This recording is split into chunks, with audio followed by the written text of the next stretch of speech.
रांची में राज्य के खिलाड़ियों के लिए सम्मेलन। कांग्रेस प्रदेश प्रभारी के नेतृत्व में खेल और खिलाड़ियों के विकास को लेकर हुई चर्चा। स्कूलों में शारीरिक शिक्षकों का होना जरूरी। झारखंड के 12 किलोमीटर का सफर अब होगा 1 किलोमीटर का। पुल और सड़क से आदिवासी समाज को राहत। सड़क और पुल बनने से अब बच्चों की पढ़ाई होगी आसान। बिहार में वोटर अधिकार यात्रा का हुआ समापन। 1 सितंबर को पटना के गांधी मैदान में होगा समापन। महागठबंधन की जोरों पर हैं तैयारियां। प्रदेश कांग्रेस कमेटी के विभिन्न पदों के पुनर्गठन के लिए चल रहा चयन। प्रक्रिया की अंतिम तिथि 30 अगस्त निर्धारित। अब तक लगभग 600 आवेदन हुए प्राप्त। और हजारीबाग में सांसद खेल महोत्सव का शुभारंभ। मनीष जायसवाल सहित तमाम लोग हुए शामिल। प्रतिभाओं को बेहतर मंच देना टूर्नामेंट का उद्देश्य। नमस्कार, बिहार झारखंड की खबरों में आपका स्वागत है। मैं हूं आपके साथ शैलजा त्यागी। मुख्यमंत्री नीतीश कुमार का बड़ा बयान सामने आया है। इस दौरान मुख्यमंत्री नीतीश कुमार ने उपलब्धियों को गिनाया। साथ ही उन्होंने कहा कि बिहार में शिक्षा सुधार से लेकर उद्योग स्थापना और खेलों के क्षेत्र में स्वर्णिम मुकाम तक दिलाया है। पटना में जेडीयू के प्रदेश प्रवक्ता डॉक्टर निहोरा प्रसाद यादव और छात्र जेडीयू के प्रदेश उपाध्यक्ष कृष्णा पटेल ने कहा कि नीतीश कुमार के संकल्प, दृष्टि और कार्यक्षमता से बिहार केवल वादों से नहीं बल्कि जमीनी कामों से आगे बढ़ रहा है। प्रवक्ताओं ने विपक्ष पर तंज कसते हुए कहा कि मुख्यमंत्री ने शिक्षा और खेलों का संगम स्थापित कर युवाओं को नया मंच दिया है। उन्होंने दावा किया कि बिहार के युवा अब शिक्षा, उद्योग और खेलों में नए अवसरों के साथ आगे बढ़ रहे हैं। पहले बिहार के लोग खेला करते थे तो एक आध मेडल मिलता था। आज क्या स्थिति है? बिहार में जब खेल हुए, बिहार के लोग खेले, 36 मेडल लाए। 36 मेडल। इतनी गुण है और इतने ये है तो 36 मेडल बिहार के लोगों ने लाया, जिसमें 7 स्वर्ण पदक मिले। यह बिहार के लिए गौरव की बात है। खेल के लिए गौरव एक नारा है, खेलेगा बिहार तभी बढ़ेगा बिहार। बिना खेल का बिहार नहीं बढ़ेगा। नीतीश कुमार जी ने इस मायने को जमीन पर उतारने का काम किया कि जब बिहार के नौजवान खेलों में हिस्सा लेंगे, देश के खेलों में हिस्सा लेंगे, दुनिया के खेलों में हिस्सा लेंगे तो बिहार आगे बढ़ेगा। इसीलिए कहा गया है बिहार खेलेगा बिहार तभी बिहार आगे बढ़ेगा।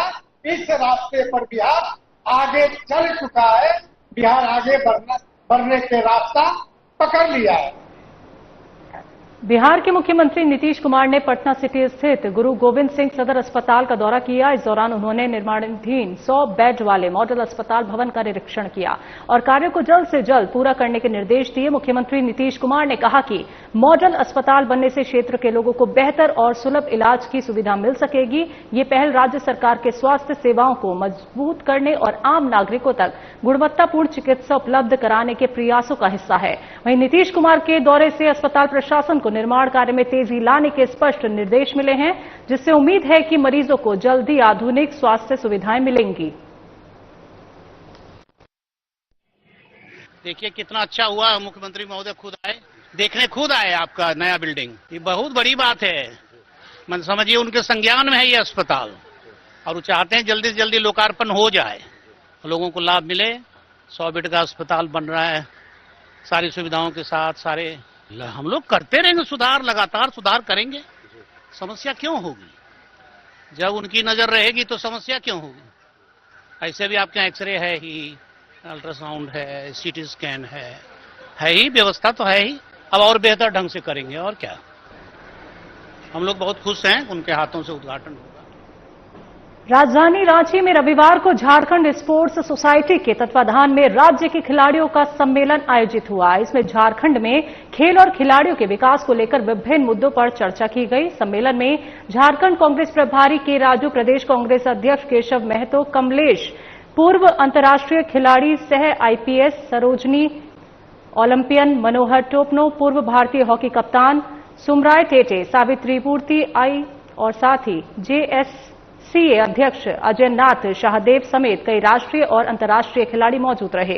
इस मौके पर कांग्रेस के झारखंड प्रभारी के राजू ने कहा कि ये मंच खिलाड़ियों के लिए बना है, इस मंच को अब सुदृढ़ करना है। ये सरकार खेल के क्षेत्र में बेहतर करने की कोशिश में है, लेकिन विभागों की रिक्तियों पर खिलाड़ियों की नियुक्ति कैसे हो, इस पर सरकार को विचार करना होगा। इस राज्य में प्रतिभा की कोई कमी नहीं है।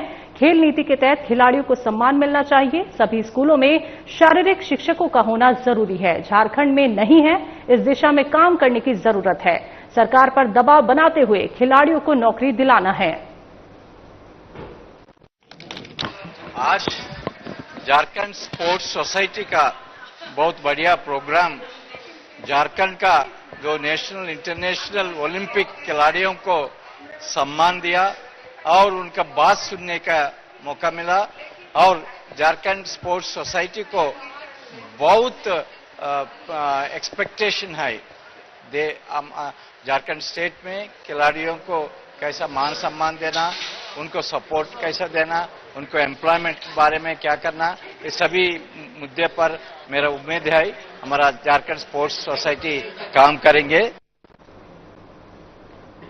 झारखंड के स्वास्थ्य, चिकित्सा, शिक्षा और परिवार कल्याण मंत्री डॉक्टर इरफान अंसारी ने आज मुख्यमंत्री ग्राम सड़क योजना अंतर्गत लोहारंगी पीडब्ल्यूडी पथ से अर्जुन डी तक 1 किलोमीटर लंबे सड़क निर्माण कार्य का शिलान्यास किया। मौके पर मंत्री डॉक्टर अंसारी ने कहा कि ये सड़क यहां के आदिवासी समाज की सालों पुरानी मांग रही है। जब मैंने इस क्षेत्र में एक बड़ा पुल निर्माण का कार्य शुरू कराया तो लोगों ने मुझसे इस सड़क की भी मांग की थी। मैंने वादा किया था कि जल्द ही इसका निर्माण कार्य कराया जाएगा और आज अपने वादे के अनुरूप शिलान्यास कर रहा हूं। पुल और सड़क न होने के कारण यहां के लोगों को 12 किलोमीटर का अतिरिक्त चक्कर लगाकर ब्लॉक जाना पड़ता था। हमारे बच्चों की पढ़ाई लिखाई और किसानों की आजीविका प्रभावित हो रही थी। अब इस सड़क और पुल से लोगों को सीधा और आसान मार्ग मिलेगा। उन्होंने आगे कहा कि निर्माण कार्य इस क्षेत्र के लिए बड़ी उपलब्धि है, जिससे लोग मुख्यधारा से जुड़ पाएंगे। मंत्री ने कहा, यहां के लोगों की खुशी देखकर मुझे गर्व हो रहा है। बीजेपी सिर्फ बड़ी बड़ी बातें करती है, लेकिन असली विकास हेमंत सोरेन की सरकार कर रही है। को भाजपा ने तहस नहस कर दिया। भारतीय जनता पार्टी ने बिहार की जनता के साथ धोखा देने का काम किया। अब 65 लाख और 3 लाख, आप सोचिए, लगभग 70 लाख लोगों का नाम आप काट रहे हैं। हमारे जलमुंडी में आप चली जाइएगा, मात्र 60,000 वोटर है, वहां विधायक बन जा रहा है। 70 लाख आप वोट काट दे रहे हैं, वोट काट नहीं दे रहे हैं। आप सोचिए, आधार से नाम आप काट दीजिएगा, बैंक अकाउंट बंद, वोटर लिस्ट से नाम काट दीजिएगा, आपका मान्यता खत्म, आप कहाँ के नहीं है खत्म। तो वो पैसा कहाँ जाएगा? मुझे तो जनता का पैसा की चिंता हो रहा है। पैसा कहाँ जाएगा? भारतीय जनता पार्टी के चुनाव में खर्च होगा या अदानी अंबानी को पैसा जाएगा? इस जनता से मैं छोड़ देता हूँ। जनता को जागरूक होने की आवश्यकता है। धर्म के नाम पर भटका रहा है। देखिए, परसों आपने देखा कि कांग्रेस ऑफिस में हमला कर दिया है। हिम्मत की दाद नहीं होगी। हम चूड़ी पहन के एंटी नहीं करते हैं, भाजपा वाले बता दे रहा है। औकात में रहो। झारखंड से हमारा खून खौल गया है। बिहार में है, दारू पिला के नक्सली लोग को भेज दिया, कांग्रेस ऑफिस में हमला करा दिया। ये लोकतंत्र पे हत्या किया इन लोगों ने। राहुल जी की यात्रा से बौखला गई है भाजपा, डर गई है भाजपा, और जनता इस बार हिसाब लेगी, पाई पाई का हिसाब लेगी। रातू रोड स्थित रांची सांसद संजय सेठ के आवास पर राज्यपाल संतोष कुमार गंगवार पहुंचे और गणेश पूजा में शामिल हुए। इस दौरान राज्यपाल संतोष कुमार गंगवार ने पूजा अर्चना कर भगवान गणेश से झारखंड वासियों के विघ्न हरने मंगल करने की प्रार्थना की। इस मौके पर कई अन्य लोग भी मौजूद रहे। आपको बता दें कि रांची सांसद संजय सेठ के रातू रोड स्थित आवास में गणेश पूजा धूमधाम से मनाई जा रही है। गणेश पूजा किसी क्षेत्र में विशेष होती है, पूरे देश में होती है। आज यहाँ पर हम आए हैं, वास्तव में इस राज्य की प्रगति हो, तरक्की हो, ये राज्य अपनी देश में अच्छी पहचान बनाए, इस कामना के साथ हम यहाँ पर आए हैं और सभी के लिए आज के दिन की बहुत बहुत शुभकामनाएं। बूटी मोड़ स्थित बरियातू मंडल में प्रधानमंत्री नरेंद्र मोदी के लोकप्रिय कार्यक्रम मन की बात कार्यक्रम को बीजेपी प्रदेश अध्यक्ष बाबूलाल मरांडी ने सुना और इस दौरान बीजेपी कार्यकर्ताओं को भी इस यात्रा में शामिल होते हैं। अपने साथ रखा। दिव्यांग साथियों ने एक साथ योग है, ओडिशा हो, गुजरात हो। तो आपको बता दें कि बूटी मोड़ स्थित बरियातू मंडल में प्रधानमंत्री नरेंद्र मोदी के लोकप्रिय कार्यक्रम मन की बात कार्यक्रम में बीजेपी प्रदेश अध्यक्ष बाबूलाल मरांडी ने सुना अपने कार्यकर्ताओं के साथ। तो हर बार की तरह इस बार भी प्रधानमंत्री नरेंद्र मोदी ने कार्यक्रम मन की बात कही। 3000 दिव्यांग साथियों ने एक साथ। धनबाद बार एसोसिएशन चुनाव में वकीलों ने बवाल काटा। चुनाव प्रक्रिया में अनियमितता का आरोप लगाकर हंगामा किया गया। बार एसोसिएशन चुनाव आयोग पर प्रत्याशियों के समर्थकों ने मनमानी का आरोप लगाया है। देर शाम वोटिंग खत्म होने के बाद बैलेट पेपर सील नहीं होने पर हंगामा किया। कई वकील बूथ पहुंचे और देरी से वकील पहुंचे थे, उसमें असंतोष भी जताया गया। चुनाव प्रभारी के साथ नोकझोंक भी हुई। वहीं चुनाव में वोट देने वाले वकीलों ने कहा कि वोटिंग खत्म होने के बाद घंटों समय तक बैलेट पेपर सील नहीं किया गया, जो गलत है।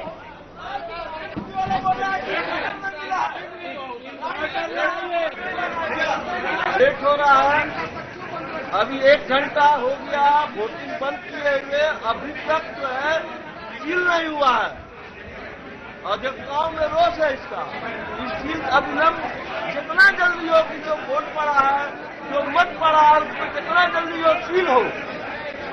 और एक प्रबंधन जो कमेटी है चुनाव का, फेल हो गई है। धनबाद जिले के खरखरी में मरहूम शेख इब्राहिम साहब की याद में एक भव्य ऑल इंडिया मुशायरे का आयोजन किया गया। कार्यक्रम में देश भर से आए मशहूर शायरी ने अपनी नज्मों और गजलों से श्रोताओं को मंत्रमुग्ध किया। इस अवसर पर राज्यसभा सांसद और एआईसीसी अल्पसंख्यक विभाग के चेयरमैन इमरान प्रतापगढ़ी मुख्य अतिथि के रूप में शामिल हुए। मुशायरे में बड़ी संख्या में स्थानीय लोग समेत विभिन्न क्षेत्रों से आए श्रोताओं ने भाग लिया और शायरों की पेशकश पर जमकर दाद दी। तो वहीं अपनी शायरी में इमरान फिलिस्तीनी के लोगों के लिए दुआएं की और शेख इब्राहिम की याद में भव्य कार्यक्रम ऑल इंडिया मुशायरे का आयोजन नज्मों और गजलों से श्रोताओं को मंत्रमुग्ध किया। तो आपको बता दें कि धनबाद जिले के खरखरी में मरहूम शेख इब्राहिम साहब की याद में यह आयोजन रखा गया था, जहां पे ऑल इंडिया मुशायरा कार्यक्रम रखा गया। तो शेख इब्राहिम की याद में ये भव्य कार्यक्रम आयोजित किया गया था। और मुझे अफसोस है कि मैं से आया, लेकिन आके ये कह सकता हूँ कि मोहब्बत का अगर इम्कान होता तो घर में मीर का दीवान होता। तेरी महफिल में आकर सोचते हैं ना, आते तो बड़ा नुकसान होता। बिल्कुल जो सियासी हीरो को करना चाहिए वो काम कर रहे हैं। पूरे बिहार की सड़कों की खाक छानते हुए वो अवाम को बेदार कर रहे हैं और ये कह रहे हैं कि एक भी अवाम का वोट नहीं कटने देंगे। वोट कटने का मतलब है, मतदाता सूची से नाम कटने का मतलब है हर सुविधा से वंचित हो जाना। इसलिए चाहे वो झारखंड हो, चाहे वो बंगाल हो, चाहे वो बिहार हो, जहां जहां ये वोट चोरी करना चाहते हैं उसके खिलाफ राहुल गांधी जी अलग जगा रहे हैं। और मैं भी पूरे देश में घूम के कह रहा हूं कि जो हर जालिम से टकराएगी वो आंधी बनाऊंगा। नए अंग्रेज आए हैं, नया गांधी बनाऊंगा। बिहार में राहुल गांधी और तेजस्वी यादव के नेतृत्व में चल रहे वोटर अधिकार यात्रा का समापन 1 सितंबर को पटना के गांधी मैदान में होना है, जिसे लेकर महागठबंधन की तैयारियां जोरों पर हैं। वोटर अधिकार यात्रा के समापन समारोह में शामिल होने पूर्णिया से कांग्रेस कार्यकर्ता जितेंद्र यादव के नेतृत्व में सैकड़ों वाहनों के काफिले के साथ पटना के लिए रवाना हुए। मौके पर कांग्रेस नेता जितेंद्र यादव ने कहा कि 16 दिनों से चल रही इस यात्रा का समापन पटना में होना है, जिसमें शामिल होने के लिए पूर्णिया से भी कांग्रेसी कार्यकर्ता आ रहे हैं और कांग्रेस मजबूती के साथ पटना पहुंच रहा है। आज हम लोग वोटर अधिकार यात्रा जो 16 दिन चल रही थी आदरणीय नेता राहुल गांधी जी के नेतृत्व में और आदरणीय नेता तेजस्वी यादव जी के नेतृत्व में जो वोटर अधिकार यात्रा जो लगातार 16 दिन से चल रही है, उसका कल समापन होना है और पैदल मार्च के साथ समापन हो रहा है। गांधी मैदान से में सभी लोग जमा होंगे और वहां से पैदल मार्च करके कल समापन किया जाएगा। और जो हमारा वोटर अधिकार यात्रा का जो बिहार में जो अभूतपूर्व रहा, जो आदरणीय नेता राहुल गांधी जी के नेतृत्व में आदरणीय नेता तेजस्वी यादव जी और महागठबंधन के नेतृत्व में जो अभूतपूर्व यात्रा रहा, ये कल यात्रा ये बिहार में जो एनडीए की सरकार है उसको उखाड़ फेंकने का जनता मन बना चुकी है और आप देख रहे हैं कि जो सभी जगह से लगभग 25 जिला टच किया है, जो वोटर अधिकार यात्रा था, सभी जिलों में अभूतपूर्व भीड़ रहा। इससे साफ दिख रहा है कि वोट बिहार में जो है सो बदलाव की बयार चल चुकी है और 2025 में महागठबंधन की सरकार बननी तय है। झारखंड प्रदेश कांग्रेस कमेटी के विभिन्न पदों के पुनर्गठन के लिए चल रही चयन प्रक्रिया की अंतिम तिथि 30 अगस्त निर्धारित की गई थी। इस प्रक्रिया के तहत अब तक लगभग 600 आवेदन प्राप्त हुए हैं। इस बात की जानकारी देते हुए झारखंड प्रदेश के अध्यक्ष केशव महतो कमलेश ने बताया कि प्रदेश प्रभारी के राज्यों के बीच चर्चा उपरांत ये निर्णय लिया गया है कि चयन प्रक्रिया की अवधि को 7 दिनों के लिए और बढ़ाया जाए। अब इस प्रक्रिया की नई अंतिम तिथि 7 सितंबर निर्धारित की गई है।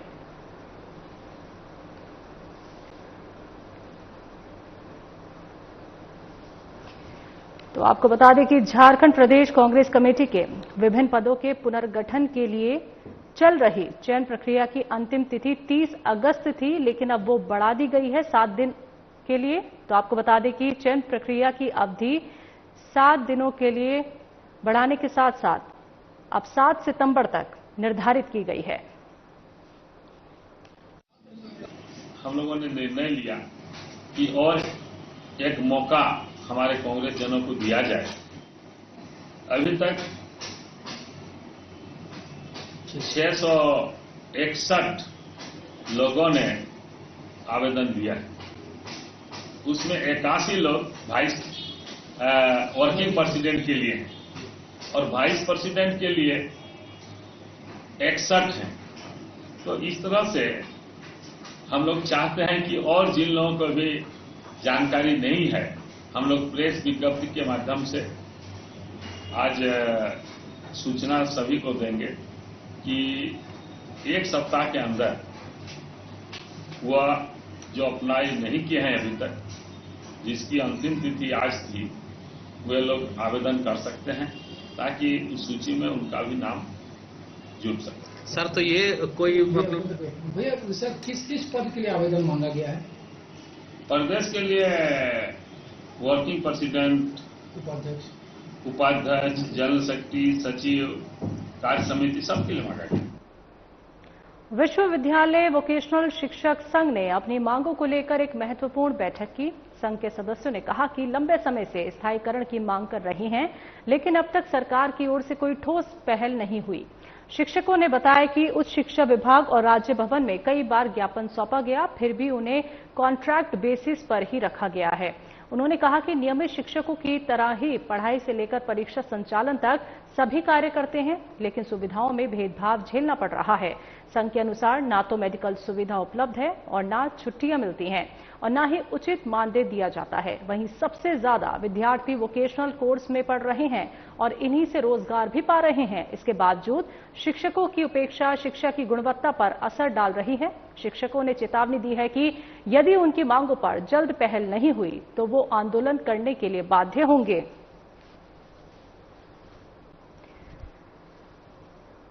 तो विश्वविद्यालय वोकेशनल शिक्षक संघ ने अपनी मांगों को लेकर एक बैठक की और बैठक में ये कहा गया कि सरकार की ओर से कोई ठोस पहल नहीं हुई है अभी तक। उच्च शिक्षा विभाग और राज्य भवन में कई बार ज्ञापन सौंपे गए अपनी मांगों को लेकर। तो संघ के अनुसार ना तो मेडिकल सुविधा है, ना छुट्टियां मिलती हैं, ना ही उचित मानदेय दिया जाता है। तो शिक्षकों ने साफ तौर पर ये चेतावनी दी है कि अगर उनकी मांगें नहीं मानी गई तो वो आंदोलन करेंगे मजबूरन।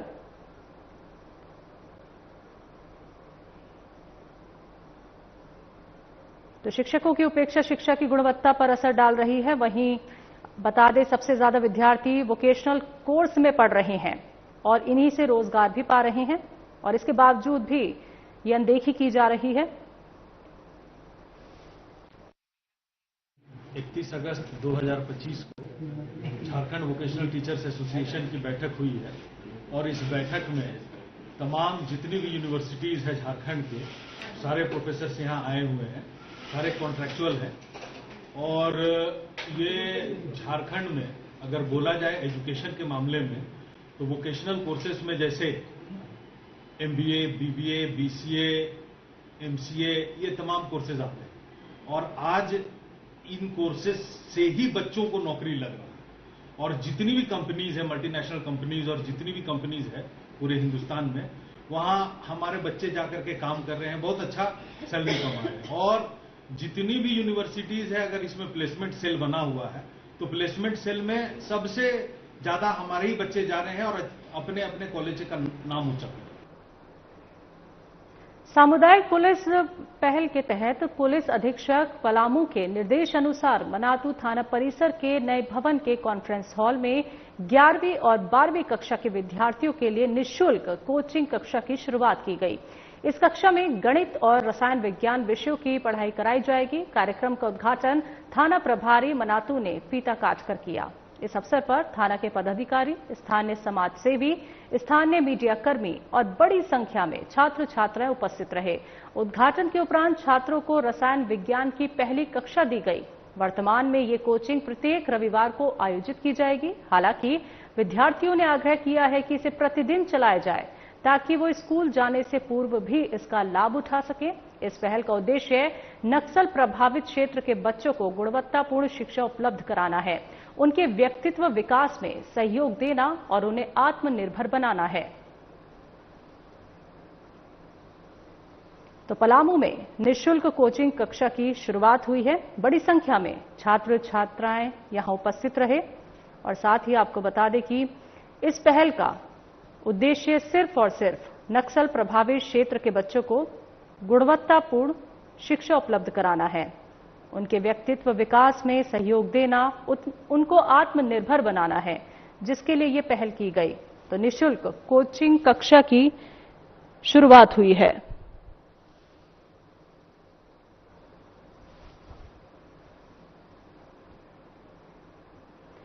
लातेहार जिला अंतर्गत हेरहंज प्रखंड में अवस्थित नक्सलग्रस्त रह चुका सिरेदाग पंचायत आज भी शिक्षा और स्वास्थ्य जैसी सुविधाओं से वंचित है। वर्ष 2015 के अक्टूबर माह के 10 तारीख को प्रतिबंधित नक्सली संगठन भाकपा माओवादी ने पुलिस कैंप होने के आरोप में सिरेदाग मध्य विद्यालय को बम विस्फोट कर उड़ा दिया था। इस घटना के कुछ दिनों के बाद स्वास्थ्य उपकेंद्र को भी बम विस्फोट कर उड़ा दिया गया था। इन दोनों घटना के आज 10 वर्ष बीत चुके हैं, लेकिन आज भी स्कूल भवन का निर्माण नहीं किया गया है। बच्चे जर्जर भवन में जान जोखिम में डालकर पढ़ाई करने को मजबूर हैं। उप स्वास्थ्य केंद्र का निर्माण तो किया गया, लेकिन डॉक्टर और स्वास्थ्य कर्मी की पदस्थापना नहीं की गई। वहीं ग्रामीणों का आरोप है कि आज 10 वर्ष बीत जाने के बाद भी गांव में विकास कार्य होना तो शुरू हुआ है, लेकिन गुणवत्तापूर्ण निर्माण कार्य नहीं किया जा रहा। अफसर और ठेकेदार नीलबढ़ कर खा रहे हैं और योजनाओं में धांधली कर रहे हैं।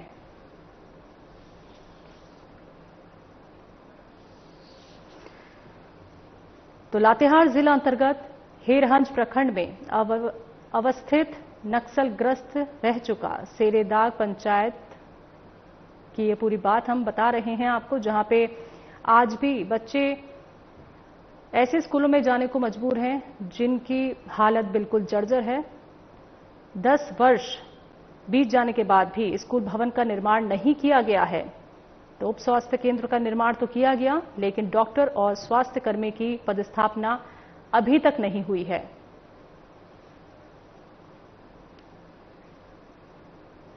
जमशेदपुर के किताजी बॉयज क्लब में गणेश उत्सव की एक खास परंपरा सालों से चली आ रही है, जो श्रद्धालुओं के बीच काफी लोकप्रिय है। बताया गया है कि यहां गणेश उत्सव का आयोजन 1983 से लगातार हो रहा है। इस उत्सव की सबसे आकर्षक परंपरा है गणपति के लड्डू की बोली। इस बार 5 किलो के लड्डू की बोली 70,000 रुपए में जोगिंदर राव के परिवार ने जीती है, जो पिछले वर्ष की 55,000 रुपए की बोली से 15,000 रुपए ज्यादा है। तो पूजा कमेटी के अनुसार इस बोली में गणपति के प्रति गहरी आस्था रखने वाले श्रद्धालु बड़े उत्साह के साथ हिस्सा लेते हैं।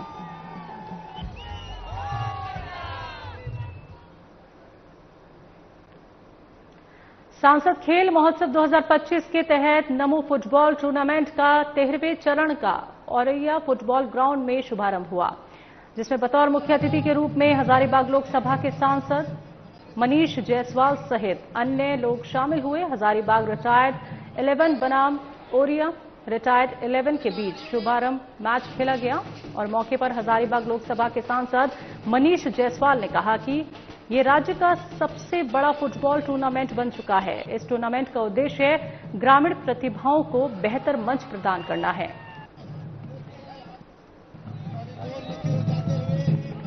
तो सांसद खेल महोत्सव 2025 के तहत नमो फुटबॉल टूर्नामेंट का 13वें चरण का ओरिया फुटबॉल ग्राउंड में शुभारंभ हो गया है। बता दें आपको, मौके पर हजारीबाग लोकसभा के सांसद मनीष जायसवाल ने कहा कि इस राज्य का सबसे बड़ा फुटबॉल टूर्नामेंट बन चुका है। आज उस महान शख्सियत को हम लोग याद करेंगे जिन्होंने नमो को, जो आज नमो का इतनी आप ख्याति देखते हैं, इतना धार देखते हैं नमो में, वो उन्हीं का प्रदान किया हुआ था। 2016 में नमो फुटबॉल टूर्नामेंट का जन्म कटकमनाथ से जरूर हुआ, लेकिन उसके मैदान में हुआ और यहाँ के लोगों का, जो सदर प्रखंड के जितने भी कार्यकर्ता उपस्थित हैं, उनके मेहनत से हुआ। और विशेष करके आज स्मरण करना चाहेंगे विजय भैया का, जो आज हम लोगों के बीच में नहीं है। वो बढ़ चढ़ करके नमो में हिस्सा लेते थे और एक से एक आइडिया जो है, जैसे अभी आपने देखा मार्च पास का आइडिया, ये जो गुब्बारा उड़ाने का आइडिया, कबूतर उड़ाने का आइडिया और जो नृत्य संगीत और जो प्रेजेंटेशन होता है, इन सभी चीजों का आइडिया जो है ये विजय भैया का था। और यहीं पे इसी मैदान में और ओरिया का जो गांव के अंदर जो पुराना मैदान है, वहां पर जो है उनके द्वारा शुरुआत की। बिहार झारखंड की खबरों में अभी के लिए इतना ही। मुझे दीजिए इजाजत। नमस्कार।